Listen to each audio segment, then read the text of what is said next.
Hello friends, you're most welcome on our YouTube channel. दोस्तों, कैसे हैं आप सभी लोग। उम्मीद करता हूं कि आप सभी लोग बहुत अच्छे होंगे और आपकी स्टडी भी बहुत ही शानदार ढंग से चल रही होगी। तो दोस्तों, हम लोग देख रहे थे बीएसपीसीएल के लिए correspondence clerk and store assistant के लिए जो प्रैक्टिस सेट आई है किरण पब्लिकेशन के द्वारा। इसके दोस्तों प्रैक्टिस सेट 3 को अभी तक हमने कवर कर दिया है और दोस्तों उसका हमने प्लेलिस्ट आप सबों के लिए बना दी है। यदि अभी तक आपने उस प्रैक्टिस सेट को सॉल्व नहीं किया है तो आप लोग जाइए और प्लेलिस्ट को देखिए। सभी वीडियो जो है ना आपको प्लेलिस्ट में मिल जाएगी।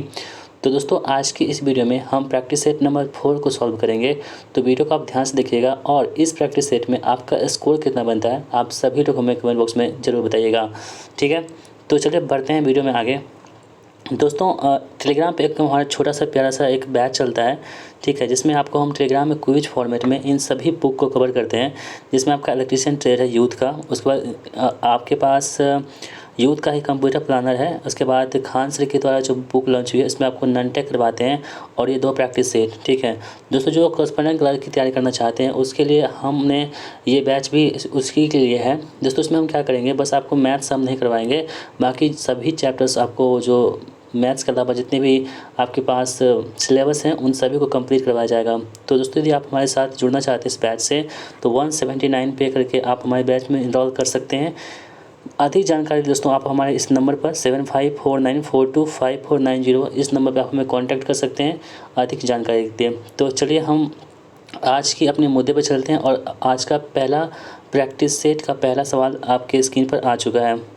दोस्तों, पहला सवाल ही बहुत ही ज़्यादा इंपॉर्टेंट है। ये इकोनॉमिक्स का सवाल है। आप लोग यहाँ पे देखिए, क्या है कि मंदी की स्थिति में विस्तारवादी राजकोषीय नीति किसके द्वारा क्रियान्वित की जाती है। ठीक है दोस्तों, देखिए, एक होता है इन्फ्लेशन। ठीक है, क्या होता है इन्फ्लेशन। इन्फ्लेशन मतलब क्या होता है कि मुद्रास्फीति, यानी कि मुद्रास्फीति मतलब ये होता है कि जब कभी भी किसी भी व्यक्ति के पास मुद्रा की मात्रा अधिक हो जाती है और उसकी क्रय शक्ति घट जाती है, यानी कि जो कोई मुद्रा जो है ना, कोई मुद्रा है उसकी क्रय शक्ति यानी खरीदने की शक्ति घट जाती है और लोगों के पास अधिक मात्रा में मुद्रा आ जाती है, तो उसे हम लोग मुद्रास्फीति कहते हैं, इन्फ्लेशन कहते हैं। और इन्फ्लेशन को मतलब कंट्रोल करने के लिए, ठीक है, कंट्रोल करने के लिए दोस्तों आरबीआई क्या करती है, एक मौद्रिक नीति जारी करती है। तो क्वेश्चन आपसे पूछा जाता है कि मुद्रास्फीति को कंट्रोल करने के लिए आरबीआई जो मौद्रिक नीति जारी की जाती है वो किसके द्वारा की जाती है, तो आरबीआई जारी करती है। ठीक है, और दोस्तों यदि हम बात करें राजकोषीय नीति की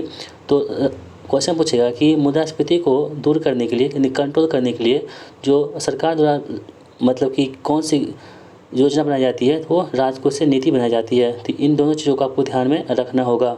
यहाँ पे कह रहा है कि मंदी की स्थिति में विस्तारवादी राजकोषीय निधि किसके द्वारा क्रियान्वित की जाती है। दोस्तों, ये करों में के दरों में कमी के लिए क्या करती है, क्रियान्वित की जाती है। ठीक है, ऑप्शन में ए वहाँ पे इस प्रश्न का बिल्कुल सही जवाब हमारा हो जाएगा। चलिए बढ़ते हैं हम लोग अगले सवाल की ओर। निम्नलिखित में से कौन एक पुरापाषाण स्थल है। ठीक है, आपके पास देखिए कितने ऑप्शन है, 4। इनाम गांव है, ब्रह्मगिरी है, भीमबेटका है और महगारा है। तो दोस्तों देखिए, पुरापाषाण काल की हम अगर बात करें ना तो दोस्तों ये जो भीमबेटका की गुफाएं हैं ये आपके क्या हो जाएंगे, पुरापाषाण काल की एक स्थल हो जाएंगे। दोस्तों, भीमबेटका गुफाएं बहुत इंपॉर्टेंट है, क्योंकि दोस्तों ये इसलिए इंपॉर्टेंट है, इसको आपको यूनेस्को की जो हेरिटेज साइट होती है उसमें भी इसको जगह दी गई है। तो यहाँ पर हम बात करें अगर भीमबेटका की तो ये कहाँ पर स्थित है, तो ये मध्य प्रदेश में पड़ता है। कहाँ पे, एमपी में पड़ता है भीमबेटका। ठीक है दोस्तों, ये जो भीमबेटका है ना ये कहाँ पड़ता है, तो आपको मध्य प्रदेश के जो रायसेन ज़िले हैं ना, रायसेन ज़िले वहाँ पे आपको देखने को मिल जाएंगे। कौन सी, भीमबेटका। दोस्तों एक बात और ध्यान रखिएगा, जो भीमबेटका है ना इसकी खोज जो की थी उनका नाम भी इम्पोर्टेंट है। कई बार आपके एग्जाम में इनके नाम से प्रश्न बन जाते हैं। तो भीमबेटका जो खोज किया गया था वो किया गया था किसके द्वारा, तो डॉक्टर, क्या नाम उसका, doctor VS. Wankar, VS. Wakankar. ठीक है, इसे आप याद रखेंगे। तो क्वेश्चन आपसे पूछा जाएगा कि जो भीमबेटका है इसका खोज किसने किया था, तो डॉक्टर वी.एस. वानकर द्वारा भीमबेटका की खोज किया गया था। और ये कब किया गया था, 1958 में इसकी खोज की गई थी। इस पॉइंट को भी आप बिल्कुल ध्यान में रख सकते हैं। ठीक है, तो ऑप्शन नंबर 3 यहाँ पे इस प्रश्न का सवाल का सही जवाब हो जाता है। चलिए हम बढ़ते हैं दोस्तों अगले सवाल की ओर। अंतर विश्वविद्यालय टूर्नामेंट में समग्र रूप से शीर्ष प्रदर्शन करने वाले विश्वविद्यालय में कौन सा खेल पुरस्कार दिया जाता है। तो देखिए दोस्तों, यहाँ पे जो आपको अंतर विश्वविद्यालय होते हैं ना, उसमें जो मतलब समग्र रूप से सभी मिलकर जो अच्छा प्रदर्शन करते हैं, उसके लिए कौन सा ट्रॉफ़ी दी जाती है। तो दोस्तों वो ट्रॉफ़ी कौन सी होती है, मौलाना अबुल कलाम आज़ाद ट्रॉफ़ी, ठीक है। और दोस्तों इसकी स्थापना कब हुई थी, 1956-57 में जो है ना मौलाना अबुल कलाम आज़ाद ट्रॉफ़ी की स्थापना की गई थी। इस पॉइंट को आपको बिल्कुल ध्यान में रखना होगा। दोस्तों ये जो ट्रॉफ़ी है ना, ये शिक्षा मंत्रालय द्वारा रनिंग ट्रॉफ़ी के रूप में इसे दी जाती है, ठीक है। और दोस्तों आपने करंट अफेयर्स में पढ़ा होगा कि गुरु नानक देव विश्वविद्यालय जो है ना अमृतसर का, इसको अभी तक सबसे अधिक बार यानी कि 22 बार जो है ना ये मौलाना अबुल कलाम आज़ाद ट्रॉफ़ी दिया जा चुका है। किसे, तो गुरु नानक देव विश्वविद्यालय को। इस पॉइंट को आप बिल्कुल ध्यान में रखेंगे क्योंकि यहाँ से आपके एग्जाम में प्रश्न बनते हैं। तो गुरु नानक देव विश्वविद्यालय कहाँ पे है, अमृतसर में है, और 22 बार जो है प्रतिष्ठित मौलाना अबुल कलाम आज़ाद ट्रॉफ़ी के विजेता रह चुके हैं। इसलिए ऑप्शन में ए यहाँ पे इस प्रश्न का बिल्कुल सही जवाब हमारा हो जाएगा। चलिए बढ़ते हैं अगले सवाल की ओर हम लोग। पूर्वी घाट के दक्षिणी पूर्व में कौन सी पहाड़ी स्थित है, ठीक है। देखिए दोस्तों, ये अगर हम बात करें ये अपने देश इंडिया का, और इंडिया में दक्षिण पूर्वी जो है ना, देखिए ये आपका क्या हो जाएगा, मैप यदि बनाएंगे तो ये आपका नॉर्थ हो जाएगा, ये साउथ हो जाएगा, ये ईस्ट हो जाएगा, और ये आपका क्या हो जाएगा, वेस्ट हो जाएगा, ठीक है। तो दक्षिण पूर्व कहाँ हो जाएगा, ये उत्तर, ये दक्षिण हो गया, ये पूर्व हो गया। तो दक्षिण पूर्व में जो है ना आपको कौन सी पहाड़ियाँ स्थित है आपके पास, देखिए जयंतिया की पहाड़ी है, गारो की पहाड़ी है, नीलगिरी की पहाड़ी है, और सेबरा की पहाड़ी है। तो दोस्तों हमने आपको कुछ दिन पहले बताया था, जो जयंतिया की पहाड़ी है ना, गारो खासी जयंतिया, ये आपको कहाँ पड़ते हैं, मेघालय में पड़ते हैं। और मेघालय दोस्तों आपको कहाँ पड़ता है लोकेशन में, ये पूर्वी क्षेत्र में पड़ता है। लेकिन यहाँ प्रश्न क्या कह रहा है हमको, दक्षिण पूर्व की हम बात कर रहे हैं यहाँ पे, तो दक्षिण पूर्व कहाँ हो जाएगा, इधर हो जाएगा। तो ये मतलब कि किधर, तमिलनाडु तरफ हो जाएगा। तो तमिलनाडु में दोस्तों कौन सी पहाड़ी मिलती है आपकी, सेबराव की पहाड़ी मिलती है, ये इंपॉर्टेंट है। और कई बार आपके जो है ना मतलब कि एग्जाम, जैसे कि आपका बिहार दरोगा सब हो गया, इस एग्जाम में ये प्रश्न पूछे गए हैं कि सेबरा की पहाड़ी किस राज्य में पड़ती है आपको, तो आपको बताना होगा तमिलनाडु राज्य में सेबरा की पहाड़ी हमें देखने को मिलती है। और गारो, खासी, जयंतिया, ये तीनों पहाड़ी कहाँ पे है, तो मेघालय में पहाड़ी है, ठीक है। दोस्तों पहाड़ी भी है और वहाँ की जनजाति भी है, इसका भी नाम भी वहाँ पे रखा गया है। तो इसे आप याद रखेंगे। ऑप्शन नंबर 3 यहाँ पे इस प्रश्न का बिल्कुल सही जवाब हो जाएगा। और नीलगिरी के पहाड़ दोस्तों कहाँ पे है, ये भी आपको तमिलनाडु में ही देखने को मिलता है। दोस्तों एक प्रश्न आप नोट डाउन कर लीजिएगा यहाँ पे कि जो पूर्वी घाट है ना, पूर्वी घाट और पश्चिमी घाट की जो मिलन बिंदु होती है वो कौन सी है, वो नीलगिरी पहाड़ी है, ठीक है। इस पॉइंट को आप बिल्कुल ध्यान रखेंगे, ये भी प्रश्न आपके एग्जाम में पूछे जा चुके हैं, ठीक है। दोस्तों अगर हमारा कंटेंट आपको पसंद आ रही है तो वीडियो को लाइक कीजिएगा, इस वीडियो को दोस्तों में शेयर भी कर दीजिएगा, ठीक है। वीडियो को बनाने में बहुत मेहनत लगती है, तो प्लीज़ दोस्तों थोड़ी सी तो आप हमारे लिए कर ही सकते हैं। आप क्या कर सकते हैं, वीडियो को लाइक कर दीजिएगा, इस वीडियो को अपने दोस्तों के साथ बिल्कुल शेयर कर दीजिएगा, ठीक है। चलिए बढ़ते हैं आगे प्रश्न की ओर। राजनीति में सदस्यता पुस्तक के लेखक कौन है, नीतीश कुमार है, अमित शाह हैं, विजय कुमार चौधरी हैं, और जितेंद्र सिंह है, ठीक है। तो देखिए राजनीति में सदस्यता की हम बात करें यहाँ पे, तो इस पुस्तक के लेखक कौन हो जाएंगे, तो दोस्तों इस पुस्तक के लेखक हो जाएंगे विजय कुमार चौधरी। और विजय कुमार चौधरी कौन है, तो अभी विधानसभा अध्यक्ष थे कौन, विजय कुमार चौधरी। इसी के द्वारा लिखित पुस्तक कौन सी है, राजनीति में सदस्यता, ठीक है। इस पॉइंट को आप याद रखेंगे। और दोस्तों इस पुस्तक का विमोचन जो किया था बिहार के मुख्यमंत्री नीतीश कुमार जी द्वारा इनको मतलब कि इसका विमोचन किया गया था।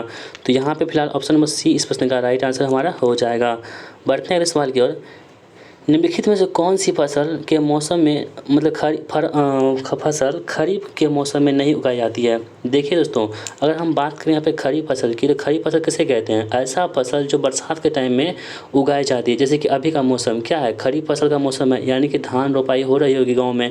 तो बहुत सारे लोग जो गाँव से भी होंगे तो उनको पता होगा कि अभी धान रोपनी का समय आ चुका है, ठीक है। बाकी जो मतलब कि सभी लोग तो गाँव से ही होंगे, हमें ऐसा लग रहा है। तो अभी धान रोपनी का समय है और ये हमारा धान रोपना जो है ना, ये आपके खरीफ फसल के अंतर्गत आते हैं दोस्तों। इसे हम लोग मानसूनी फसल भी कह सकते हैं। तो आप लोग याद रखेंगे जो खरीफ फसल होती है उसे मानसूनी फसल भी कहते हैं, ठीक है। और दोस्तों ये फसलें जो होती है वो जून से लेकर के अक्टूबर के बीच में जो है वो लगाई जाती है, ठीक है।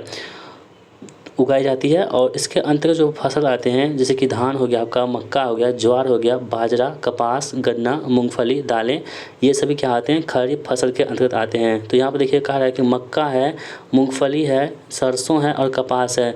तो दोस्तों इसमें से कौन सा खरीफ फसल नहीं है, तो सरसों यहाँ पे जो है खरीफ फसल नहीं है, जबकि मक्का, मूंगफली और कपास ये सभी क्या हैं, खरीफ फसल के उदाहरण हैं।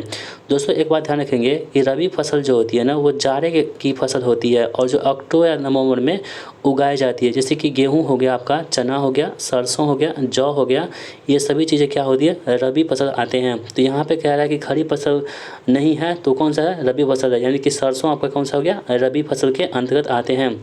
तो ऑप्शन नंबर 3 यहाँ पे हमारे प्रश्न का राइट आंसर हमारा हो जाएगा। कह रहा है कि 1987 में किस राज्य में एक अहिंसक आंदोलन शुरू किया गया जहां लोगों ने यूकेलिप्टस के पौधे को उखाड़कर अपने लिए उपयोगी पेड़ लगाए थे। तो ये कहाँ पे हुआ था दोस्तों, ये जो है ना पर्यावरण से रिलेटेड प्रश्न है और पर्यावरण से रिलेटेड प्रश्न होते हैं आपके एग्जाम का पॉइंट बनते हैं। जैसे कि आपका वो हो गया एक जो था उत्तराखंड में जो था चिपको आंदोलन, ये सभी क्या थे प्रश्न, तो पर्यावरण से रिलेटेड क्वेश्चन थे, ये आपके एग्जाम में बनते ही बनते हैं। ऐसे प्रश्नों को आपको बिल्कुल ध्यान में रखना होगा। तो दोस्तों ये था कित्तको हाचको आंदोलन, कब हुआ था, 1987 में हुआ था और कहाँ हुआ था, तो ये कर्नाटक में हुआ था। और यहाँ पे क्या हुआ था ना, लोगों के द्वारा यूकेलिप्टस के पेड़ों को हटा करके अपने लिए उपयोगी पौधों को लगाया गया था। तो यहाँ पे कर्नाटक इस प्रश्न का बिल्कुल सही जवाब हमारा हो जाएगा। अगला सवाल है कि वॉन कार्मेन पुरस्कार किसकी प्रख्यात हस्तियों को दिया जाता है। देखिए ये भी प्रश्न बहुत ही ज़्यादा इंपॉर्टेंट है। क्यों इंपॉर्टेंट है दोस्तों, क्योंकि जो वॉन कार्मेन पुरस्कार है ना, ये किस क्षेत्र में, किस फील्ड में दी जाती है, तो ये फील्ड होता है कौन सा, हमारा विज्ञान, यानी विज्ञान के क्षेत्र में आपको वॉन कार्मेन पुरस्कार दी जाती है। और दोस्तों विज्ञान के क्षेत्र में किस में, तो अंतरिक्ष के क्षेत्र में, अंतरिक्ष क्षेत्र में जो इसको दी जाती है। अभी रिसेंटली जो पिछले साल मिला था वो के सिवान को मिला था। और के सिवान जी कौन थे, तो जो इसरो के चेयरमैन थे, प्रमुख थे, अभी कौन है वर्तमान में, एस सोमनाथन है। एस सोमनाथन से पहले जो थे वो के सिवान जी थे, तो उनको ही पुरस्कार मिला था वॉन कार्मेन पुरस्कार। इस पॉइंट को आप याद रखेंगे। अगला सवाल आपकी स्क्रीन पर है कि मानव शरीर में भोजन एक लंबी नली से होकर गुजरता है जो डैश से शुरू होती है। देखिए भोजन जो शुरू होता है दोस्तों वो कहाँ से आपके पेट तक पहुँचती है, तो ये आपके मुख गुहा से प्रारंभ होती है। यानी कि भोजन का पचना जो है स्टार्ट होता है, वो कहाँ से स्टार्ट होता है, आपके मुख गुहा से स्टार्ट होता है भोजन का पचना, इसे आप याद रखेंगे। और सबसे अधिक समय पर कहाँ रहता है, तो छोटी आंत में सबसे अधिक समय तक आपका भोजन रहता है। लेकिन आपके जब प्रश्न पूछा जाए कि आपके भोजन का पचना कहाँ से स्टार्ट होता है, तो वो मुख गुहा से ही स्टार्ट हो जाता है। इस बात को आपको बिल्कुल ध्यान में रखना होगा, ये आपके लिए इंपॉर्टेंट है। दोस्तों क्या होता है ना कि मुँह में मौजूद जो लाल ग्रंथियाँ होती है वो एंजाइम की मदद से भोजन के रासायनिक पाचन में क्या करती है, हम लोग मदद करती है। और दोस्तों ये क्या करती है ना, जो लार में जो एमाइलेज नामक एंजाइम होता है ना, क्वेश्चन आपसे पूछ सकता है कि लार में कौन सा एंजाइम होता है, तो लार में होता है दोस्तों एमाइलेज होता है। कौन सा, एमाइलेज नामक क्या होती है, एक एंजाइम होती है। तो लार में जो एमाइलेज नामक एंजाइम होता है जो भोजन में उपस्थित स्टार्च जो होती है दोस्तों उसको क्या करता है, शर्करा में बदल देता है। तो इस पॉइंट को भी आप ध्यान में रखेंगे। तो आपके प्रश्न का सही जवाब क्या हो जाएगा, मुख गुहा। सिंधु और गंगा नदी प्रणाली के बीच जल विभाजन पर कौन सा शहर स्थित है, तो दोस्तों ये जो शहर आपके पास अम्बाला शहर स्थित है। कहाँ पे, सिंधु और गंगा नदी प्रणाली के बीच में। और दोस्तों अम्बाला शहर जो है आपके कहाँ पे पड़ता है, पंजाब राज्य में हमें देखने को मिल जाता है। इस पॉइंट को आप याद रख सकते हैं, जितना जल्दी हो समझ लीजिए। निम्नलिखित में से कौन भारत के राज्य का मुखिया है। देखिए दोस्तों भारत के राज्य के मुखिया है ना वो कौन सा हो जाएगा यहाँ पे। देखिए किसी भी यदि हम देश की बात करें ना, कंट्री की, और हम लोग किस देश में रहते हैं, तो अपना देश भारत में रहते हैं। और भारत की हम दोस्तों हम बात करें, इंडिया की अगर हम बात करें, तो इंडिया के जो प्रमुख होते हैं, आपको इससे पिछले वीडियो में नहीं, करंट अफेयर्स का वीडियो आपको बताए थे कि जो भारत के प्रमुख होते हैं, यानी कि भारत के प्रथम व्यक्ति जो होते हैं, भारत के प्रथम नागरिक जो होते हैं, ठीक है, वो कौन होते हैं, वो राष्ट्रपति जी होते हैं। तो यहाँ पे जो है ना राज्य का मुखिया का हम बात करें तो वो क्या हो जाएगा, राष्ट्रपति हो जाएगा। ठीक है, भारत सरकार की प्रणाली सरकार के एक मंत्रिमंडल के रूप में होती है। सभी कार्यकारी शक्तियाँ संवैधानिक रूप से राष्ट्रपति में क्या होती है, निहित होती है। इस पॉइंट को आप याद रखेंगे। दोस्तों कार्यपालिका के प्रमुख रूप में राष्ट्रपति जो है ना, राज्यों के राज्यपाल, सर्वोच्च न्यायालय और उच्च न्यायालय के न्यायाधीश, भारत के महालेखा नियंत्रक परीक्षक और कई अन्य उच्च अधिकारी जैसे कि वित्त आयोग हो गया, चुनाव आयोग हो गया, संघ लोकसभा सदस्यों की आदि की क्यों करते हैं, नियुक्ति करते हैं। कौन? राष्ट्रपति करते हैं। और ये जो राष्ट्रपति जी हैं वो किस आर्टिकल में है? तो आर्टिकल नंबर जो है ना 52 में है। यानी कि भारत के अनुच्छेद नंबर मतलब जो संविधान का अनुच्छेद है उस 52 में राष्ट्रपति की चर्चा की गई है। और वर्तमान में कौन है? द्रौपदी मुर्मू जी हैं। दोस्तों आपको हम करंट अफेयर्स क्लास में बताए थे कि द्रौपदी मुर्मू जो है किस क्रम की राष्ट्रपति है। यदि आपने उस वीडियो को अच्छे से देखा है तो आप सभी लोग कमेंट बॉक्स में बताइएगा कि राष्ट्रपति जो द्रौपदी मुर्मू जी हैं वो किस क्रम की राष्ट्रपति हैं। सभी लोग कमेंट बॉक्स में बताएंगे। देखते हैं कितने लोगों को याद है। पेंसिल में कार्बन के किस रूप का प्रयोग करते हैं हम लोग? तो पेंसिल में जो कार्बन के रूप का प्रयोग करते हैं हम लोग वो ग्रेफाइट का इस्तेमाल करते हैं। किसका? ग्रेफाइट का। दोस्तों कार्बन का अपर रूप होता है, ठीक है, हीरा और ग्रेफाइट। देखिए कार्बन के दो अपर रूप होते हैं, हीरा होते हैं और ग्रेफाइट होते हैं, ठीक है। इन दोनों दोस्तों दुनिया का सबसे कठोर पदार्थ जो है ना वो कौन सा? हीरा है। और ग्रेफाइट का इस्तेमाल हम लोग क्या करते हैं, मतलब कि पेंसिल में करते हैं। और ग्रेफाइट दोस्तों क्या होती है? विद्युत के सुचालक होते हैं, ठीक है। तो इस पॉइंट को आप याद रखेंगे। कई बार आपके एग्जाम में पूछा गया है, प्रश्न है कि क्या ग्रेफाइट एक विद्युत का सुचालक है? तो हाँ बिल्कुल है। इससे क्या होती है? विद्युत धारा प्रवाहित हो सकती है। इसे आप याद रख सकते हैं। तो यहाँ पे हमारे प्रश्न का आंसर क्या होगा? ग्रेफाइट। बकमिस्टर फुलेरिन दोस्तों क्या है? ये भी आपकी जो है ना ये कार्बन के ही अपर रूप हैं। निम्नलिखित में से कौन सा कारक भारत में खाद्य असुरक्षा को इंगित करता है? तो खाद्य असुरक्षा को कौन इंगित करता है दोस्तों? भूख और कुपोषण। दोस्तों हमारे देश में ना इतना विकसित हो गया है फिर भी हमारे देश में भूख और कुपोषण की समस्या अभी भी बनी हुई है। दोस्तों कोई भी सरकार आती है ना वो भूख और कुपोषण पर ज़्यादा ध्यान नहीं देती है, बस इधर उधर घूमने फिरने में लगे रहते हैं। अपने देश के बारे में नहीं देखेंगे कि क्या कमी है, क्या नहीं है, क्या हो रहा है, क्या स्टूडेंट के लिए वैकेंसी आ रही है, नहीं आ रही है, इस सब को कुछ नहीं देखने वाले हैं। बस इधर से उधर, कभी रूस तो कभी फलना कभी चिलना, मतलब घूमते रहते हैं। कभी अपने देश के बारे में पता करें कि क्या हो रहा है, भुखमरी है कि क्या है, नहीं है, कुछ नहीं देखना चाहते हैं। जो प्रेजेंट टाइम में जो प्रधानमंत्री जी हैं हम उनका विरोध नहीं करते दोस्तों, बस हम आपको यही कहते हैं जो सच्चाई है वो सभी लोग जानते हैं, ठीक है। कोई उनको सपोर्ट करते होंगे, कोई उनका मतलब विरोध करते होंगे। विरोध हम किसका कर रहे हैं? उनके व्यक्तित्व को विरोध नहीं कर रहे हैं। उनका व्यक्तित्व बहुत अच्छा है, बस उनके जो किए गए कार्य है ना उनको हम विरोध कर रहे हैं। उनके द्वारा किया गया कार्य जो है ना प्रधानमंत्री के पद पर होते हुए जो कार्य कर रहे हैं उनको हम विरोध कर रहे हैं, ठीक है। बाकी जो उनके व्यक्तित्व को हम विरोध नहीं कर रहे हैं, ठीक है। आपको हम क्लियर कर दें। यहाँ पे बढ़ते हैं अगले सवाल की ओर। गुर्जर प्रतिहार राष्ट्रकूटों और पाल वंश के शासकों ने किस पर नियंत्रण के लिए लड़ाई की थी? देखिए दोस्तों एक था त्रिपक्षीय संघर्ष, बहुत ही इंपॉर्टेंट है। त्रिपक्षीय संघर्ष हुआ था दोस्तों, इन्हीं तीनों के बीच में हुआ था। कई बार आपके एग्जाम में ये प्रश्न बनता है कि त्रिपक्षीय युद्ध में कौन शामिल नहीं था। तो आपको बताना होगा दोस्तों कि गुर्जर प्रतिहार राष्ट्रकूट और पाल के बीच में त्रिपक्षीय युद्ध हुआ था, ठीक है। इसके बीच में आपको जो ऑप्शन दे देगा, कदम दे देगा, कुछ भी दे देगा। तो यदि आपके पास याद है कि गुर्जर प्रतिहार थे, राष्ट्रकूट थे और पाल वंश था इसमें, तो आप कभी भी इस चीज़ को नहीं भूलेंगे। और त्रिपक्षीय युद्ध में कौन कौन शामिल थे, यदि आपको पूछा जाए कि कौन शामिल नहीं थे तो आप उसे ईजिली फाइंड कर लेंगे, ठीक है। तो ऐसे प्रश्नों को आपको ध्यान रखना होगा क्योंकि जो एंशिएंट हिस्ट्री के प्रश्न होते हैं ये बिहार से भी रिलेटेड होते हैं और आपका एग्जाम बिहार का है तो यहाँ से प्रश्न बन सकते हैं। तो यहाँ पर कह रहा है कि गुर्जर प्रतिहार राष्ट्रकूट और पाल वंश के शासकों ने किस पर नियंत्रण की लड़ाई की थी? तो दोस्तों ये कन्नौज पर मतलब कि जीतने के लिए इन्होंने लड़ाई की थी। 1921 में अवध के किसानों के साथ तालुकार के खिलाफ आंदोलन का नेतृत्व किसने किया था? तो दोस्तों ये बाबा रामचंद्र ने किया था 1901 में, ठीक है। अवध के अनुसार देख रहे हैं भारत से संबंधित है ना, जितनी भी चीज़ें हैं दोस्तों आपको सभी के सभी क्या है ना वो बिहार से संबंधित हो जाएंगे। तो ऐसे प्रश्नों को आपको याद रखना होगा क्योंकि यही प्रश्न आपके एग्जाम में आने वाले हैं। चलिए कहते हैं अगले सवाल की ओर। निम्नलिखित में से कौन मगध के शक्तिशाली शासकों में से एक था? तो कौन यहाँ पे सही जवाब हो जाएगा दोस्तों? तो वो था बिंबिसार, ठीक है। मगध के शक्तिशाली शासकों में से कौन एक था? तो बिंबिसार जो है ना बहुत ही शक्तिशाली शासक थे। कहाँ के? मगध के। और मगध दोस्तों कहाँ पड़ता है? बिहार में ही पड़ता है। तो बिहार के लिए ये बिहार के एग्जाम के लिए कितना इंपॉर्टेंट है आप इसे समझ सकते हैं दोस्तों। जब हम बात करें अगर बिंबिसार की तो ये किस वंश का शासक था? ये हर्यक वंश का शासक था, ठीक है। किस वंश का था? हर्यक वंश का था। कौन सा? बिंबिसार जो था ना दोस्तों वो हर्यक वंश का शासक था। दोस्तों इन्होंने जीवक नामक वैद्य यानी चिकित्सा को अवंती के राजा के पास भेजा था, जो संभवतः पीलिया रोग से क्या था? पीड़ित था। तो इस पॉइंट का आप याद रखेंगे। और दोस्तों एक बात ये और पूछा जाएगा आपसे कि जो बिंबिसार थे ना किसके समकालीन थे? तो ये महावीर, ठीक है, ये महावीर और गौतम बुद्ध दोनों के समकालीन थे। इस पॉइंट को भी आप याद रखते हैं कि बिंबिसार किसके समकालीन थे? तो महावीर और गौतम बुद्ध दोनों के समकालीन थे। कौन? बिंबिसार। तो यहाँ पे ऑप्शन नंबर ए इस प्रश्न का सही जवाब हो जाएगा। भारतीय इतिहास में शेर ए मैसूर के लिए नाम से किसे जानते हैं? शेर ए मैसूर बहुत ही इंपॉर्टेंट प्रश्न है दोस्तों। शेर ए मैसूर किसे कहते हैं? हम लोग टीपू सुल्तान को हम लोग शेर ए मैसूर के नाम से जानते हैं। क्यों जानते हैं दोस्तों? क्योंकि उन्होंने शेर को मार गिराया था। ठीक है, तो यहाँ पे भारत इतिहास में शेर ए मैसूर के नाम से जानते हैं टीपू सुल्तान को। दोस्तों टीपू सुल्तान की मृत्यु कब हुई थी? तो 1799 ईस्वी में जो है ना श्रीरंगपट्टनम में इनकी मृत्यु हो गई थी, जब ये मतलब कि ब्रिटिश से लड़ रहे थे।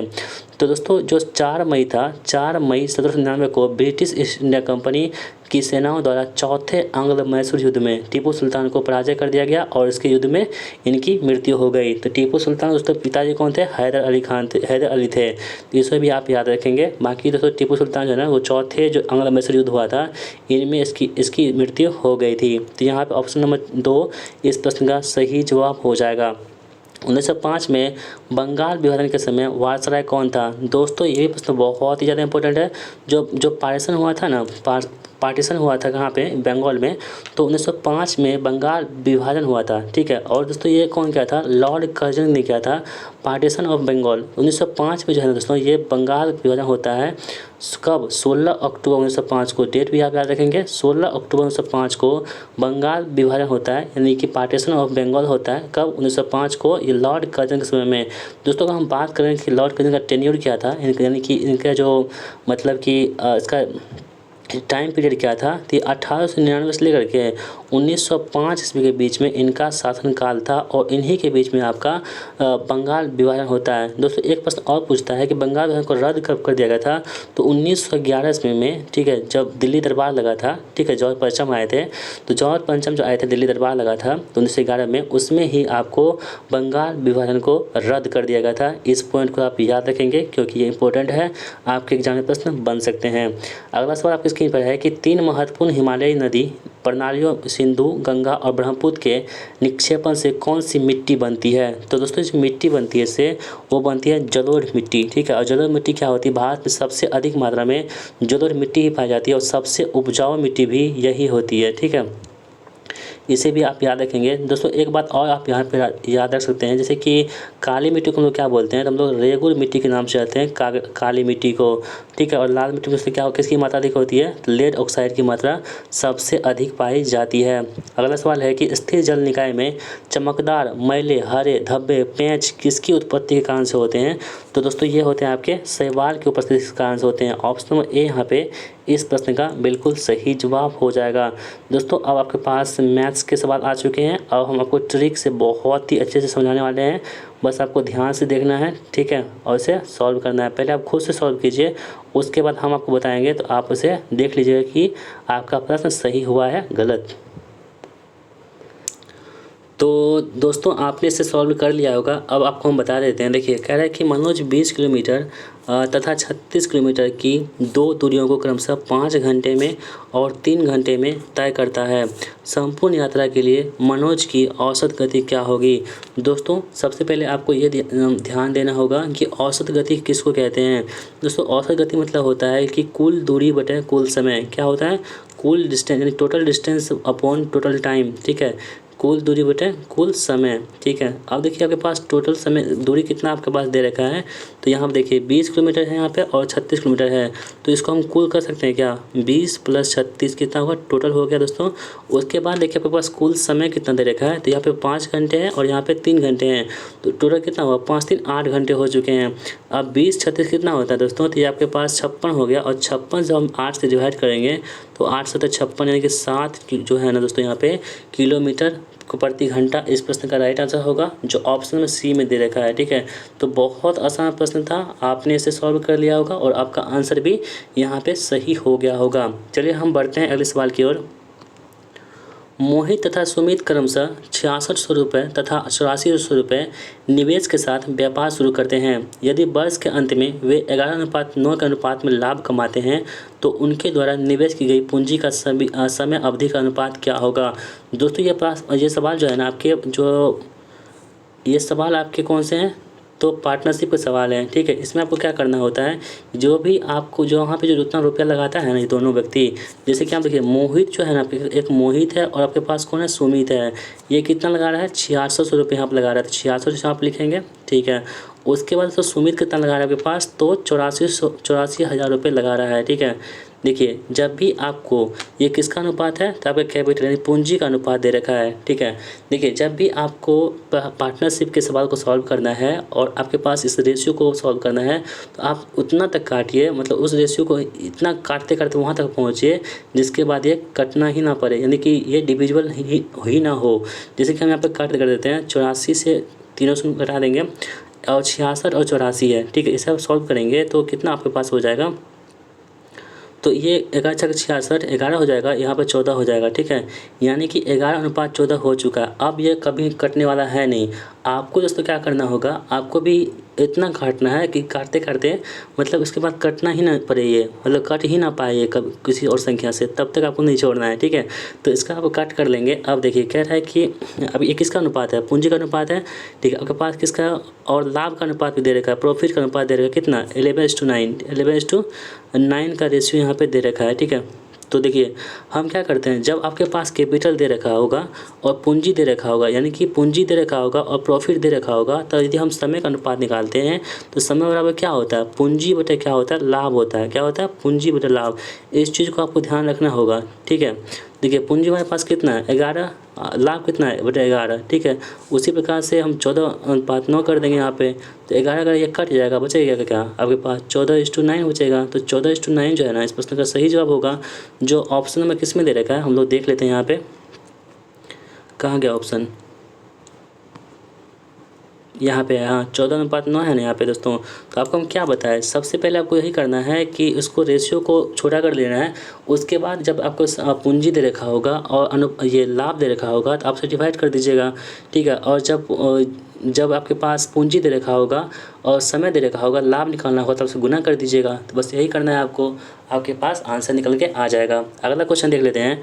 कह रहा है कि एक बेलन का वक्र पृष्ठीय क्षेत्रफल 1056 सेंटीमीटर स्क्वायर है। यदि बेलन की ऊंचाई 8 सेंटीमीटर है तो इसके आधार का व्यास क्या होगा। ठीक है दोस्तों, ये आपके 3D का सवाल है और ये सवाल दोस्तों आपको ऐसे बनेंगे, जब तक इसका फॉर्मूला आपको पता नहीं होगा तब तक ये सवाल आपसे थोड़ा सा भी नहीं हिलने वाला है। ठीक है, देखिए बेलन का वक्र पृष्ठीय क्षेत्रफल आपके पास पता होना चाहिए। इसका क्या होता है, 2πr(h) होता है। क्या होता है, 2πr(h), यानी कि हम कह सकते हैं कि 2πr(h) की वैल्यू आपके पास कितनी दे रखी है, 1056 सेंटीमीटर दोस्तों यहाँ पे स्क्वायर दे रखी है। ठीक है दोस्तों, स्क्वायर इसलिए है क्योंकि मतलब कि वक्र पृष्ठीय क्षेत्रफल कह रहा है, ये आयतन रहता तो यहाँ पे क्यूब रहता।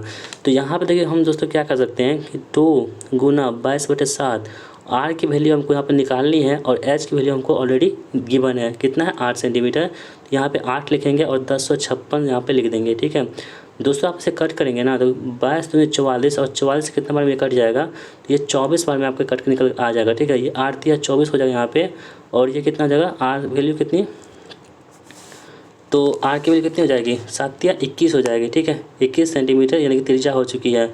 तो आपको क्या पूछा है, त्रिज्या पूछा है क्या, नहीं, आधार का व्यास पूछा है। तो दोस्तों हम लोग क्या जानते हैं, व्यास जो होती है वो क्या होती है, त्रिज्या का क्या होती है, दोगुनी होती है, यानी कि डी बराबर क्या होता है, 2r होता है। तो हमारे पास जो है डी निकालना है, तो 2r की वैल्यू कितनी है, पास है 21, तो 2 गुना 21 कितना हो जाएगा, 42 हो जाएगा। तो यहाँ पे हम 2 गुना 21 करेंगे, 2 × 21, तो कितना होगा, 42 सेंटीमीटर हो जाएगा, जो कहाँ पे है, ऑप्शन नंबर ए में दे रखा है। ठीक है, तो ऐसे प्रश्न को आप जब तक आपके पास जो है ना मतलब कि फॉर्मूला नहीं रहेगा तब तक आप उसे सॉल्व नहीं कर पाएंगे।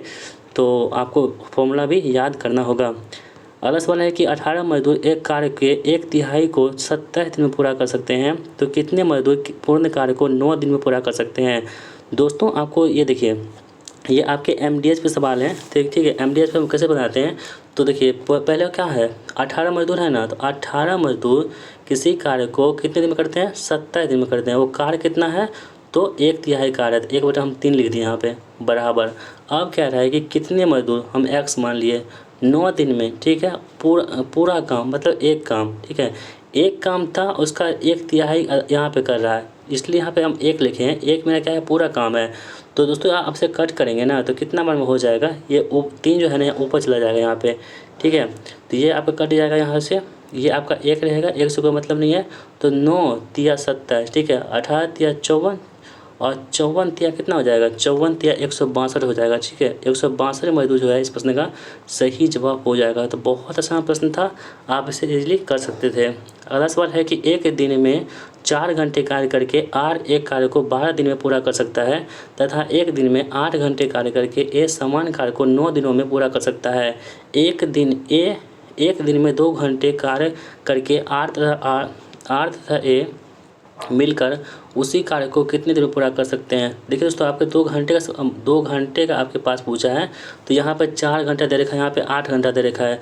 तो हम क्या करेंगे, दोनों का 2-2 घंटा का निकाल लेंगे, ठीक है, क्योंकि 2 घंटा आपको पूछा गया है। तो हमको 4 घंटे से कोई मतलब नहीं, हम बस इसका 2 घंटे निकाल लेंगे तो हमारे प्रश्न का आंसर हो जाएगा। तो हम कैसे निकाल सकते हैं इसका, देखिए आर का है ना 2 घंटे का हम निकाल सकते हैं। तो 12 कितना टोटल काम है, 12 काम है ना, 12 दिन में कितना 4 घंटे है, तो हम 2 घंटे करवा देते हैं इसको। तो 1/, मतलब कि 4/2 कहिए या 2 से गुना कर देंगे तो वही हो जाएगा। तो 2 दूनी 4, 12 दूनी 24, यानी कि एज आर जो है ना 24 मतलब कि दिन में काम कर लेगा। उसी प्रकार से हम एक काम करवाते हैं तो एक भी आधा काम करेगा कितना दिन में, 9 है और 8 घंटा है, यानी कि आप इसको आधा कर दीजिए 9 से 36 हो जाएगा, ठीक है। अब कितना हो गया, 2 घंटे काम करना है ना, ठीक है। तो देखिए आपको हम क्या बताए थे, आर कर रहा है जब 24 में, ठीक है, 24 दिन में, एक कर रहा है 36 दिन में, ठीक है। तो इसको हम निकाल सकते हैं। टोटल आपके पास कितना हो जाएगा, टोटल जो आपके पास जो है ना ये मतलब कि 24-36 का एलसीएम कितना हो जाएगा, 24 और 36 का जब आप एलसीएम निकालेंगे तो कितना हो जाएगा, आप निकाल कर देखिए एक बार। तो देखिए 24-26 का 24 और 26, या आप ऐसे निकाल सकते हैं, ट्रिक को छोड़िए, ट्रिक मान लीजिए 24-26 है ना, तो 24 गुना 26 36 बट 24 + 36, ये भी ट्रिक है, ऐसे ही बना सकते हैं हम। तो कितना हो जाएगा आपके पास, तो 24 गुना 36 बटे 60 हो जाएगा। तो 60 यानी कि 72 बटे कितना हो जाएगा, 5 हो जाएगा। तो 72/5 कहाँ पे दे रखा है, ऑप्शन नंबर देख लेते हैं हम लोग, है क्या नहीं, 72/5 है, ऑप्शन नंबर 3 में दे रखा है, ठीक है। तो ऑप्शन नंबर 3 यहाँ पे इस प्रश्न का राइट आंसर हमारा हो जाएगा। कह रहा है कि नीचे दिए गए पाई चार्ट एक देश के 7 राज्यों द्वारा प्राप्त वार्षिक बर्फबारी को दर्शाता है। बर्फबारी को देश की कुल वार्षिक बर्फबारी के प्रतिशत के रूप में दर्शाया गया है, ठीक है। यहाँ पे कह रहा है कि यदि देश द्वारा प्राप्त वार्षिक बर्फबारी 700 सेंटीमीटर है, और देखिए टोटल कितना आपके पास है, बर्फबारी 700 सेंटीमीटर है बर्फबारी हो रही है, ठीक है। अब कह रहा है कि S2 S6 यानी कि S2 यहाँ पे है, S6 यहाँ पर है, ठीक है, और S6 S7 कहाँ गया, X में यहाँ पे है। कह रहा है कि तीनों का औसत वार्षिक, यानी कि तीनों को जोड़ करके 3 से डिवाइड कर दीजिए, उसके बाद 700 का उसका परसेंटेज निकाल दीजिए। तो बहुत आसान है, आप लोग कर सकते हैं। चलिए हम कर ही देते हैं यहाँ पे, ठीक है। देखिए यहाँ हम कर सकते हैं कि 700 है, ठीक है, 700 यहाँ पर लिखेंगे और तीनों को जोड़िए, 25 14 15 कितना हो जाएगा, 54। अब भाग कितना कर देंगे, 3, क्योंकि औसत पूछ रहा है यहाँ पे, तो कितना है, 3 ही ना, 1 2 3 कर देंगे और इसका परसेंटेज निकाल देंगे, ठीक है। तो ये कितना हो जाएगा, 18 या 54, तो 700 गुना 18%, परसेंट से ये शून्य कट जाएगा, और 18 कितना होता है, 26 से, यानी कि 126 आपके इस प्रश्न का राइट आंसर होगा, जो किस में दे रखा है, ऑप्शन में, ऑप्शन नंबर 4 में दे रखा है, ठीक है। तो इस प्रश्न का आंसर क्या होगा, 4 हो जाएगा। चलिए बढ़ते हैं अगले सवाल की ओर हम लोग। दोस्तों वीडियो पसंद आ रही है तो वीडियो को लाइक कर दीजिएगा, ठीक है, बहुत मेहनत लग रही है वीडियो बनाने में। एक 420 मीटर लंबी रेलगाड़ी 120 किलोमीटर प्रति घंटा की गति से चल रही है। एक 580 मीटर लंबे प्लेटफॉर्म को पार करने में कितना समय लेगी। देखिए दोस्तों, एक कंसेप्ट यहाँ पे ये है कि कोई भी रेलगाड़ी होगी, या यदि वो किसी प्लेटफॉर्म को पार करती है या किसी पुल को पार करती है, तो वो अपने लंबाई के योग के बराबर पार करती है। जैसे कि 420 मीटर का यहाँ पर रेलगाड़ी है और 580 मीटर का यहाँ पे प्लेटफॉर्म है, तो दोनों का जो है योग यहाँ पे हो जाएगा। तो देखिए यहाँ दूरी हो जाएगा, टोटल दूरी क्या हो जाएगी, यानी कि रेलगाड़ी की लंबाई और प्लेटफॉर्म की लंबाई दोनों जोड़ करके उसकी कुल दूरी हो जाएगी। तो हम लोग क्या जानते हैं, दूरी बराबर क्या होता है, 4 गुना समय, तो 420 प्लस 580, ये क्या हो गया, रेलगाड़ी की लंबाई हो गई। तो दूरी बराबर होता है 4 गुना समय। 4 हमारे पास कितना है, 120 है, और गुना समय टी हो जाएगा यहाँ पे। तो यहाँ पर हम कर लेते हैं, तो ये कितना आपके पास हो जाएगा, 80 20 कितना होता है, 105 4 9, यानी 1000 हो जाएगा यहाँ पे। तो 1000 बराबर कितना हो जाएगा, 120। ये किलोमीटर प्रति घंटा है, हमको पूछा है किस में है, सेकेंड में, यानी कि आपको मीटर पर सेकेंड बदलना होगा। तो 5/18 से हम क्या करेंगे, इसमें गुना कर देंगे, और फिर दोस्तों क्या करेंगे हम लोग, समय टी का टी हम लिख देंगे। तो इसे आप काट पीट करेंगे ना, आपके पास जो है ना 30 सेकेंड इस प्रश्न का सही जवाब निकल के आ जाएगा, जो ऑप्शन में किस में दे रखा है, ऑप्शन नंबर 3 में दे रखा है। एक है 10,000 राशि की साधारण ब्याज पर 15% के वार्षिक दर पर पी वर्षों में 16,000 रुपये हो जाती है, तो पी का मान क्या होगा। देखिए दोस्तों, 10,000 रुपये की राशि थी, ठीक है, बढ़ के कितना हो गया, ये आपका प्रिंसिपल है, ये आपका कितना अमाउंट है, यानी कि 16,000 रुपये हो गए। तो कितना बढ़ा दोस्तों, 6,000 बढ़ा ना यहाँ पे, ठीक है, 6,000 बढ़ा, ये आपके पास क्या हुआ, सही हो गया, ठीक है। तो हम लोग क्या जानते हैं, ब्याज बराबर होता है मूलधन गुना समय गुना 10/100। तो मूलधन हमारे पास कितना है, 10,000 है, तो मूलधन गुना समय आपके पास कितना है, समय हमको निकालना है, क्योंकि पी की वैल्यू निकालनी है पी वर्षों में। तो पी और टाइम हमारे पास कितना दे रखा है, तो टाइम सॉरी ये परसेंटेज, ये रेट कितना हमारे पास है, तो 15% का हमारे पास रेट है, बटे क्या कर देंगे, 100 कर देंगे। आप उसे कट पीट करेंगे तो आपके पास जो है ना कितना निकल कर आ जाएगा। तो यहाँ पे काट लेते हैं, तो कितना आपके पास निकल, ये सुन कर गया, 15 चौके 60, यानी कि 4 वर्ष इस प्रश्न का राइट आंसर हमारा हो जाएगा, जो ऑप्शन नंबर किस में दे रखा है, ए में दे रखा है। चलिए बढ़ते हैं अगले सवाल की ओर। एक थैले में सफ़ेद तथा पीली गेंदें क्रमशः 12:17 के अनुपात में है। यदि कुल गेंदों की संख्या 116 है तो पीली गेंदों की संख्या क्या होगी।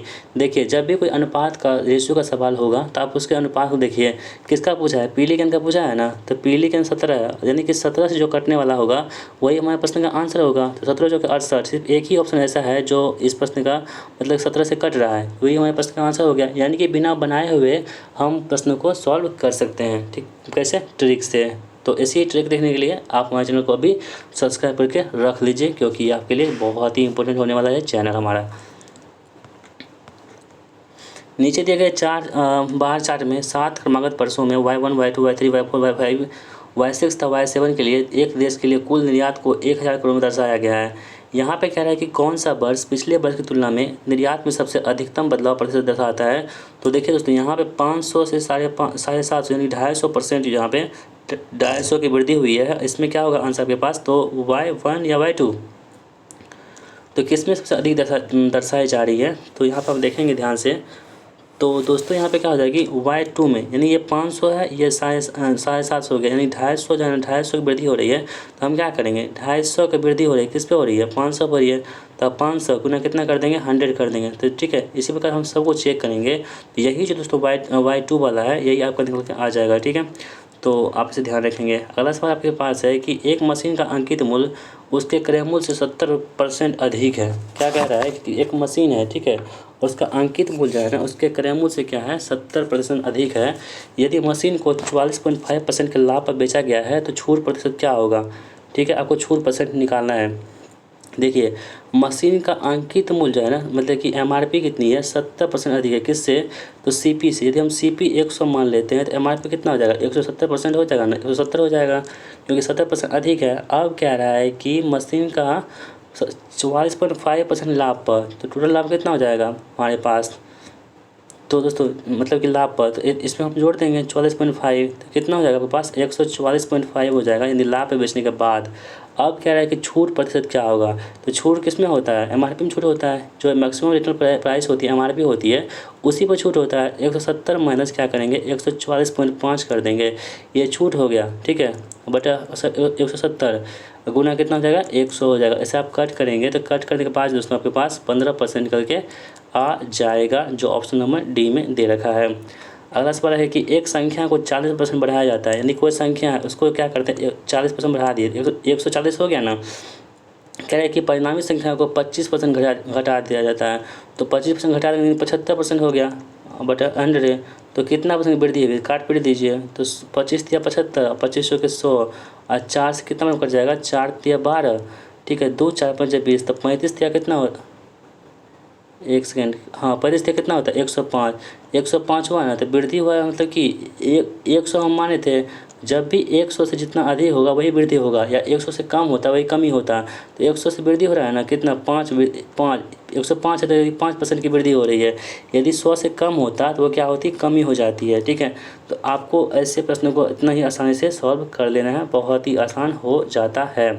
अगला सवाल दोस्तों है कि इसको आपको सॉल्व करना है, आप तो इसे सॉल्व कर लीजिएगा, इसमें बहुत ही आसान चीज़ है। इसमें आपको हम क्या बताएं, सॉल्व दोस्तों करेंगे तो आपके पास 575 आपके पास आंसर निकल के आ जाएगा। पहली वस्तु का क्रय मूल्य 480 है तथा दूसरी वस्तु का विक्रय मूल्य 480 है। यदि पहली वस्तु पर 20% का लाभ होता है तथा दूसरी वस्तु पर 20% का हानि होती है, तो कुल हानि क्या होगी। दोस्तों सेम सवाल है, पिछले सेट में जो आया था सवाल, सेम वही सवाल है। तो हम चाहते हैं आप लोग इसे बना लेंगे। ठीक है, इसमें टाइम क्यों दें, इसका आंसर 24 हो जाएगा। ठीक है, आप लोग बना, जो हम पिछले बार बताए थे ना आपको, सेम उसी प्रकार से ये भी बनेगा, आप लोग इसे बना लेंगे। चलिए बढ़ते हैं सवाल की ओर। यदि दो संख्याओं का महत्तम समावर्तक 12 है तो निम्न में से कौन सा उनका लघुत्तम समावर्तक नहीं हो सकता। देखिए नहीं हो सकता है ना दोस्तों, यानी कि जो 12 से नहीं कटेगा ना वही हमारे प्रश्न का आंसर होगा। 12 पंच 60, 12 दूनी 24, 12 48, ये तीनों कट रहे हैं, जबकि 80 नहीं है इसमें, इसलिए क्या होगा, ये आपके लघुत्तम समावर्तक नहीं हो सकता। दो त्रिभुजों के क्षेत्रफल का अनुपात दे रखा है 6:1 तथा उनके आधार का अनुपात 3:2 है, तो ऊंचाई क्या हो जाएगी। क्षेत्रफल का अनुपात 6:1 है और आधार का अनुपात कितना है, 3:2 है, तो इसकी ऊंचाई कितना हो जाएगी। तो कोना कोनी गुना कर दीजिए, 6 दूनी 12 और 3 का 3, ठीक है, यानी कि 4:1 का रेशियो हो जाएगा, जो ऑप्शन नंबर 2 में दे रखा है। बहुत ही आसान प्रश्न है दोस्तों, इसको आपको बड़ी ध्यान से सवाल मतलब बनाना होगा। एक राशि पर 4 वर्षों का साधारण ब्याज है 24,000, ठीक है, और समान राशि का समान ब्याज 2 वर्षों का चक्रवृद्धि ब्याज 12,750 है, तो ब्याज की वार्षिक दर क्या होगी। दोस्तों ये प्रश्न आपको हम बता चुके हैं। ठीक है, तो ये भी प्रश्न आप बना ही लेंगे, आपको हम इसका आंसर बता देते हैं। 12.5% इस प्रश्न का राइट आंसर होगा। आप तो सभी लोग बना लीजिएगा, नहीं बनेगा दोस्तों तो आप हमें बताइएगा, हम आपको टेलीग्राम पे या इसी कमेंट बॉक्स में बना के भेज देंगे। ठीक है, ये बनाया हुआ प्रश्न है इसलिए हम इसको छोड़ रहे हैं। अगला सवाल है कि एक दुकान में 60 वस्तुएं हैं, 30 वस्तुओं का औसत मूल्य 30 है तथा शेष वस्तुओं का औसत मूल्य 35 है। सभी वस्तुओं को मिलाकर औसत मूल्य क्या होगा। देखिए टोटल वस्तु कितना है, 60 वस्तु है ना, 30 वस्तु का औसत मूल्य कितना है 30, तो कुल मूल्य क्या हो जाएगा 30 गुना 30। ठीक है, प्लस में कितना हो जाएगा, तो क्या कर रहा है कि शेष वस्तु कितना हो गया, जब टोटल 60 हमारे पास वस्तु था, 30 वस्तु हो चुका है, तो शेष कितना बचा 30 बचा, इसका औसत कितना है 35 है। ठीक है, और बटे कितना हो जाएगा टोटल 60 कर देंगे। ठीक है, इसे आप सॉल्व करेंगे तो कितना, ये 900 हो जाएगा और 900, ठीक है 900 हो जाएगा, ये कितना होगा 1050 हो जाएगा। ठीक है, दोनों का आप जोड़ेंगे, बटा कितना हो जाएगा 60 हो जाएगा, तो 1650 होगा और 60 से डिवाइड कीजिएगा आप, तो 32.5 आपके पास निकल के आ जाएगा। अगला सवाल आपकी स्क्रीन पर है कि एक घनाभ की लंबाई चौड़ाई ऊंचाई दे रखी है 5:4:2 के अनुपात में। यदि घनाभ का आयतन 5000 सेंटीमीटर क्यूब है तो घनाभ का कुल पृष्ठीय क्षेत्रफल क्या होगा। दोस्तों आपको हम बताए थे, जब भी कोई 3D का सवाल होगा उसमें जो आपको पूछा जाएगा उसका फॉर्मूला आपको याद रहेगा, तभी आप उस सवाल को बना सकते हैं, नहीं तो आप नहीं बना सकते हैं। तो हम लोग क्या जानते हैं, घनाभ का आयतन जो होती है दोस्तों क्या होती है, LBH होता है।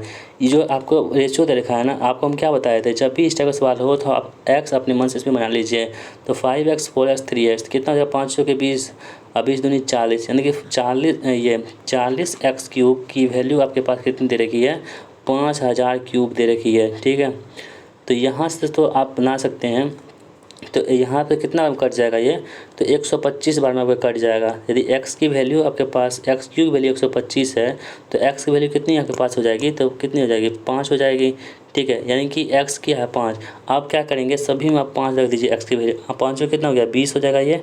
ठीक है, 5 कितना हो जाएगा, सॉरी 25 हो जाएगा ये, और 5 कितना हो जाएगा ये 20 हो जाएगा, और 5 दूनी 10 हो जाएगा। ठीक है, अब दोस्तों क्या पूछा है हमसे, कह रहा है कि कुल पृष्ठीय क्षेत्रफल क्या होगा। ठीक है, तो इसे हम थोड़ा सा इरेज कर लेते हैं यहाँ से, यहाँ तो आप समझ ही गए हैं कि कैसे हम निकालें उसको। चलिए अब देखिए दोस्तों, ये आपके पास 25 है, ये 20 है, ये 10 है, तो घनाभ का जो कुल पृष्ठीय क्षेत्रफल होता है ना वो होता है 2 × LBBH प्लस LH। ये इसका क्या होता है, घनाभ का कुल पृष्ठीय क्षेत्रफल होता है। इसमें हम क्या करेंगे, इसे पुट कर देंगे, 2 × LB कितना हो जाएगा आपके पास 25 गुना 20 हो जाएगा ना यहाँ पे, तो 25 गुना जब 20 करेंगे आप तो कितना हो जाएगा 500 हो जाएगा। ठीक है, प्लस BH कितना हो जाएगा, B ये है H ये है, तो 20 गुना 10 कितना होता है 200 होता है, यहाँ पर हम 200 लिख देंगे, और एल एच कितना होता है, एल आपके पास 10 है, एल आपके पास 25 है, एच है आपके पास 10, तो 25 गुना 10 कितना होगा, 250 हो जाएगा, 250 हो गया। अब जब तीनों को जोड़ेंगे 500 दो 700 दो 950, 950 दूनी कितना हो जाएगा, तो 1900 हो जाएगा, जो ऑप्शन नंबर 3 में दे रखा है। ठीक है, तो दोस्तों आई होप आपने इस प्रश्न को बना लिया होगा और आपका आंसर भी सही हो गया होगा। चलिए बढ़ते हैं अगले सवाल की ओर। कह रहा है कि 1400 लड़के तथा 900 लड़कियों में एक परीक्षा दी। ठीक है, यानी कि 1400 लड़का है और 900 लड़की है। यदि 52% लड़के तथा 68% लड़कियां परीक्षा में उत्तीर्ण होते हैं तो परीक्षा में अनुत्तीर्ण होने वाले विद्यार्थियों की प्रतिशत क्या है।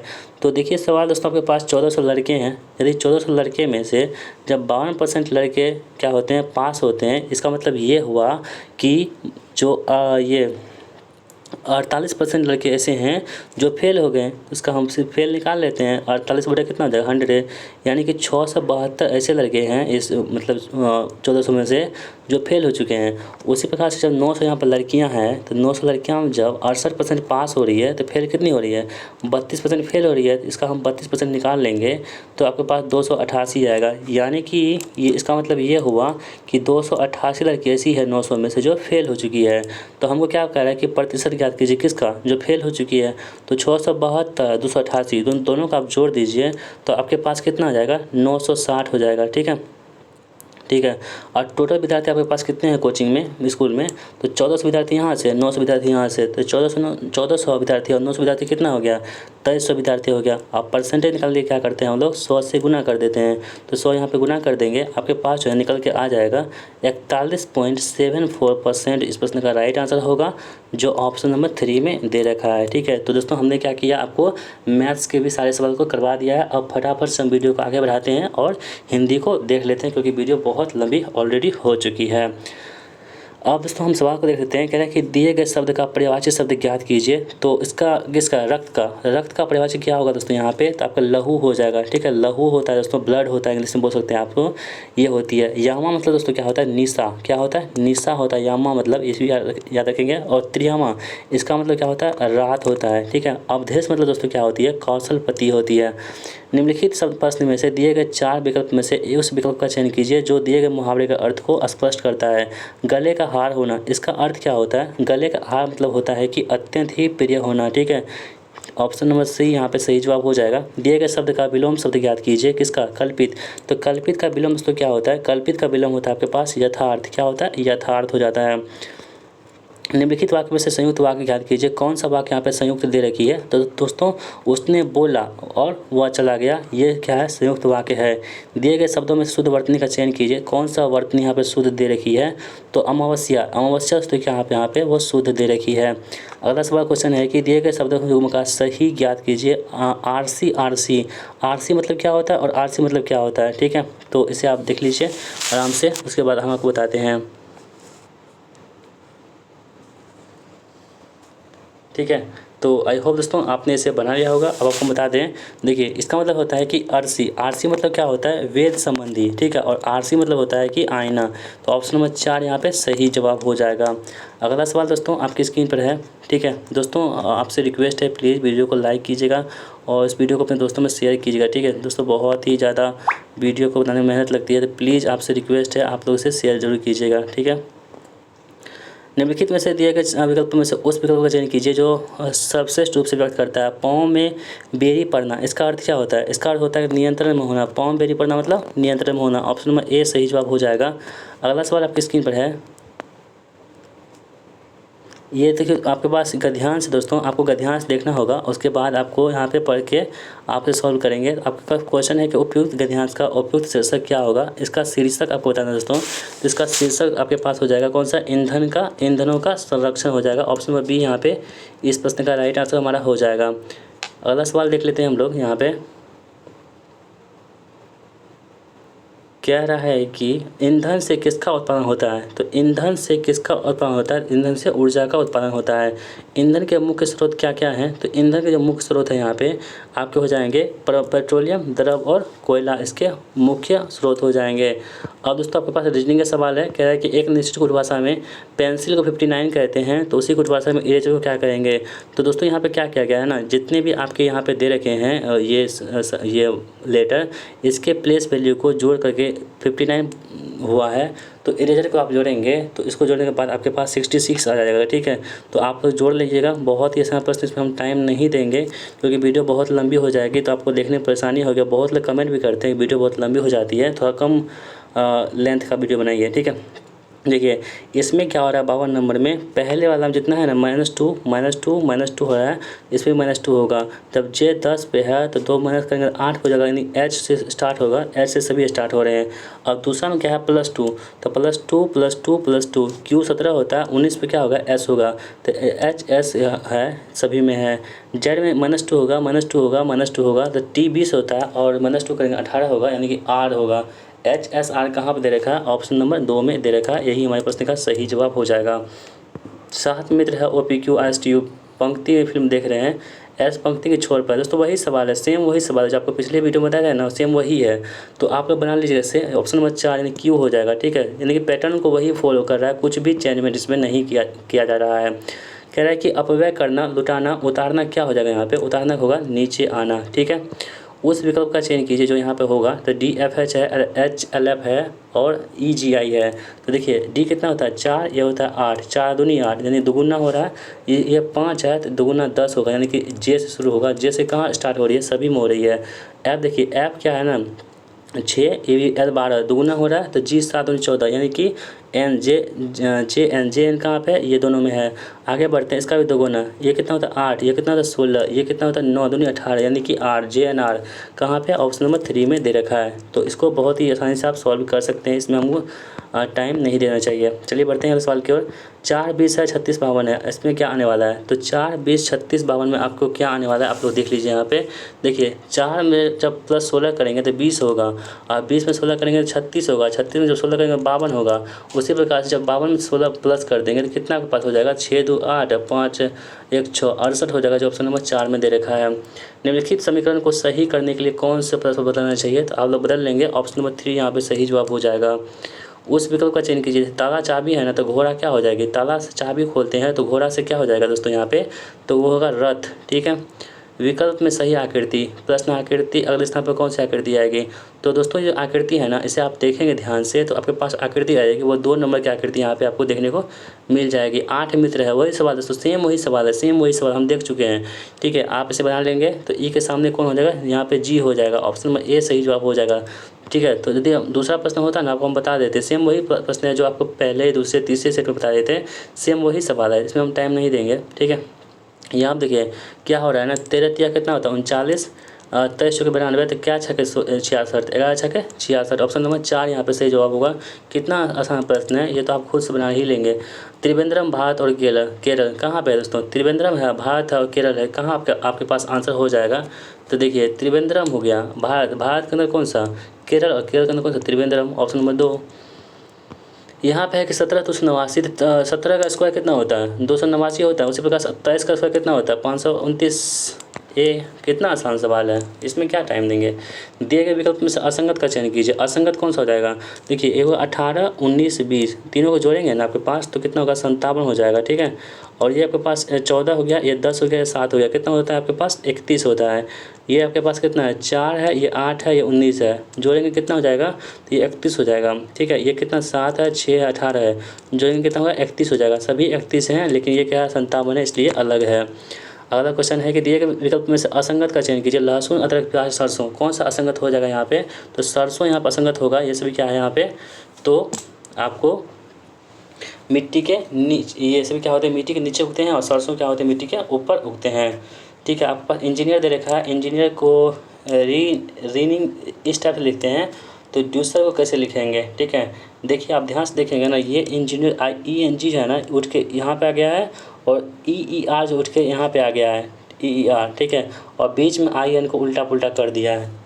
तो उसी प्रकार से आप इसे उल्टा पुल्टा करेंगे डक्सर को, तो दोस्तों आपके पास जो है ना वो ए इस प्रश्न का सही आंसर निकल के आ जाएगा, आप लोग इसे बना लेंगे। चलिए बढ़ते हैं इस सवाल की ओर। पैटर्न के अनुसार मोड़े जाने पर पैटर्न कैसा दिखाई देगा, इसको ये पैटर्न है आपके पास, इसको आप मोड़ देंगे तो कैसा दिखाई देगा। आपके पास 4 ऑप्शन दे रखे हैं, आप लोग देख लेंगे इसे ध्यान से। तो दोस्तों आपको दिखाई देगा कैसा, तो ये इस टाइप का आपको दिखाई देगा, ठीक है।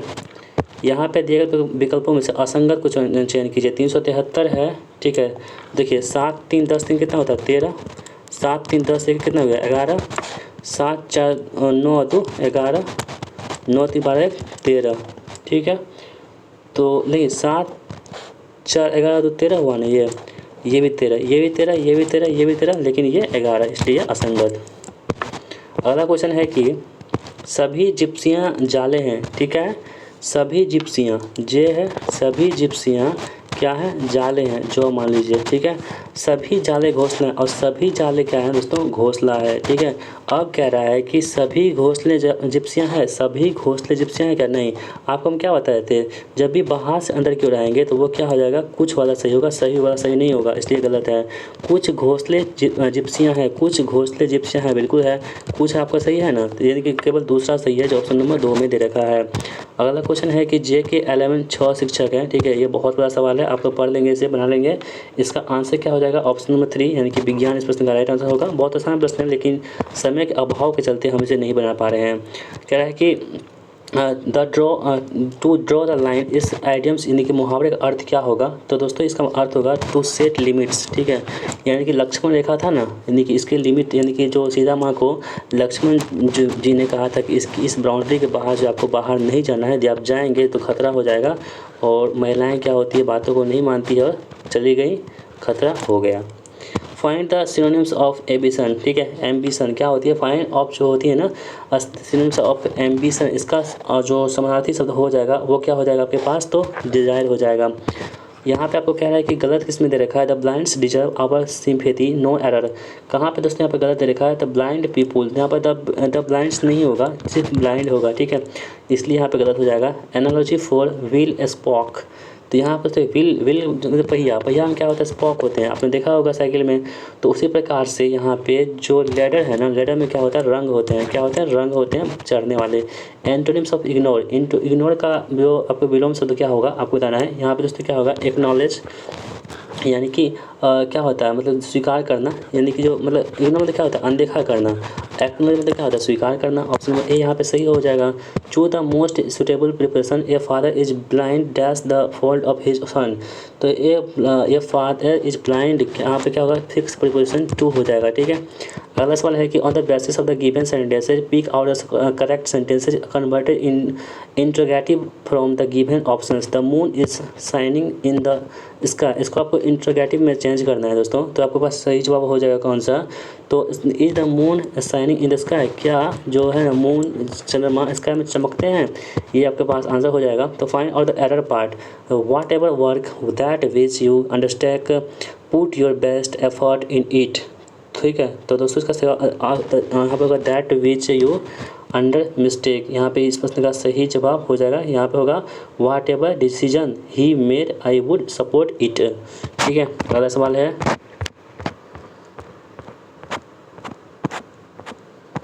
कह रहा है कि यहाँ पे on the basis of the given sentences pick out the correct sentences converted in the past from the given options. He has 2 pens, इसको आपको किस में चेंज करना है, पास्ट में चेंज करना है। इसका आंसर क्या होगा, ही हैड, हेड मतलब क्या होता है, पास्ट टेंस होता है, भी थर्ड फॉर्म में। तो ही हैड 2 पेन्स यहाँ पे सही जवाब होगा, जो पास्ट टेंस को दर्शाता है। Fill in the blanks with appropriate conjunction, आपको कंजक्शन को चूज करना है। Meloni dash at the moment, Giorgia Meloni वो नहीं है, ठीक है। तो Meloni dash at the moment यहाँ पे कौन सा हो जाएगा, तो is eating at the moment, ठीक है। अब दोस्तों कंप्यूटर के सवाल को हम बराबर देख लेते हैं। एक आई भी पैच पता डैश का बीट होता है, तो दोस्तों ये बीट जो होती है कौन सी होती है, तो ये आपके पास 32 बीट होती है। कौन सी 32 बीट की संख्या होती है। MS एक्सेल 2010 में डैश फंक्शन को एक्सेल लुकअप और संदर्भ फंक्शन के अंतर्गत वर्गीकृत किया गया है। तो दोस्तों ये कौन सी होती है, मैच, यहाँ पे सही जवाब हो जाएगा। MS एक्सेल 2010 के संबंध में गलत कथन का चयन कीजिए। तो दोस्तों आप इसे पढ़ लेंगे और इसमें कौन सा कथन गलत होगा, वो ऑप्शन नंबर 3 में यहाँ पे गलत दे रखा है, बाकी सभी ऑप्शन यहाँ पे सही हैं। जब MS वर्ड 2010 का कोई डॉक्यूमेंट पहले से खुला हो तो नया डॉक्यूमेंट खोलने के लिए किस कीबोर्ड शॉर्टकट का इस्तेमाल करेंगे, तो Ctrl+N का इस्तेमाल करेंगे, ठीक है। ईमेल में डैश फील्ड को उस मेल के उद्देश्य को इंगित करता है। तो उद्देश्य तो क्या होती है, सब्जेक्ट होती है, ठीक है। टू भी होता है, सब्जेक्ट होता है, सीसी होता है, बीसीसी होता है। यहाँ पे जो उद्देश्य होता है वो सब्जेक्ट में क्या हमको लिखना है वही आपको यहाँ पे उद्देश्य की चर्चा की गई है, ठीक है। अगला सवाल है कि डैश को आसानी से इंटरनेट से जुड़े कंप्यूटर में फैलाया जा सकता है। इस तरह के हमलों से आपका सिस्टम क्रैश हो सकता है या आपका महत्वपूर्ण डेटा डिलीट हो सकता है। तो उसे हम लोग क्या बोल सकते हैं, उसे वायरस बोल सकते हैं, ठीक है, वायरस, ठीक है, वायरस। अगला क्वेश्चन है कि MS वर्ड 2016 में दाईं ओर के करैक्टर को डिलीट करने के लिए किस शॉर्टकट का इस्तेमाल करते हैं हम लोग। तो दोस्तों हम लोग डिलीट का इस्तेमाल करते हैं दाईं ओर के मतलब कि हाँ, MS Excel 2010 में वर्कशीट में एक ही सेल में एक नई लाइन आरंभ करने के लिए निम्नलिखित में से किस कीबोर्ड शॉर्टकट का इस्तेमाल करते हैं दोस्तों। तो वो जो कीबोर्ड शॉर्टकट होते हैं ना, वो कौन सा होता है, Alt+Enter का इस्तेमाल करते हैं। अगला क्वेश्चन है कि आपके पास MS Excel 2010 में पहले से विद्यमान फाइल को खोलने के लिए किस ऑपरेशन का इस्तेमाल करते हैं हम लोग। तो दोस्तों ये हम लोग ओपन का इस्तेमाल करते हैं, ठीक है। MS वर्ड 2010 में स्पेल चेक रन करने के लिए निम्नलिखित में से किस कुंजी का इस्तेमाल करते हैं हम लोग। तो F7 का इस्तेमाल करते हैं। MS Excel वर्कशीट में किसी सेल के कंटेंट को एडिट करने के लिए निम्नलिखित में से किसका इस्तेमाल करते हैं हम लोग। तो सेल पर डबल क्लिक करना, उसके बाद इसे हम एडिट कर सकते हैं। MS Excel वर्कशीट में वर्कशीट के डैश भाग में जूम बार दिखाई देता है। तो दोस्तों होती है बॉटम राइट में क्या होती है, हमें जूम बार दिखाई देती है। निम्नलिखित में से कौन सा करैक्टर ईमेल आईडी का एक भाग होना चाहिए।